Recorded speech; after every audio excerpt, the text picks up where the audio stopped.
Michigan Out of Doors Magazine's OD is brought to you by Michigan United Conservation Clubs, protecting Michigan's rights to hunt, fish, and trap for 75 years. And by Williams Gun Sight. Located in Davison, Williams Gun Sight has Mid-Michigan's largest selection of used guns with over 2,000 in stock every day. Check out the website to view inventory and prices. And by MSU Federal Credit Union, helping members achieve their dreams since 1937.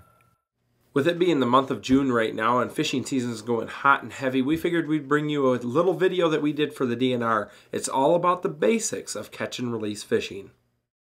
Have you wanted to try catch and release fishing but don't know where to start? The purpose of catch and release fishing is so that you can have fun fishing and the fish can live to swim another day. By understanding how to catch and release fish the right way, you can be successful. When you are catch and release fishing, fish typically die for one of two reasons: wounding or stress. Although some wounding may be unavoidable, using proper equipment and handling fish carefully can keep this to a minimum. Let's get started with these 4 simple steps. Tip number 1, use appropriate hooks. Single hooks are easier to remove than multi-point hooks. Barbless hooks can be even better because they cause smaller puncture wounds. Small hooks can be made barbless by crushing the barb with a pair of pliers. You can remove barbs from larger hooks with files or side cutters. If you catch a fish in the lip, jaw, roof of the mouth, or cheek, it can be more easily released than if it is hooked more deeply, say in the gullet or in the gills. We recommend using artificial lures because they generally hook fish more superficially.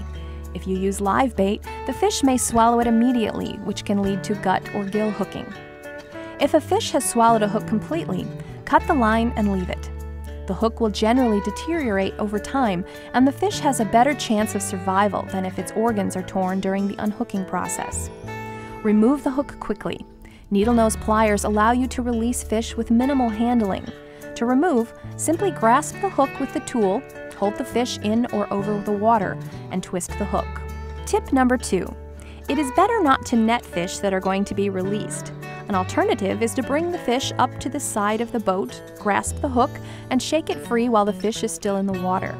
Some fish, such as bass, are easily handled by the lips, but toothy fish, such as pike, muskellunge, or trout, can puncture your thumb if you try to grasp them by the mouth.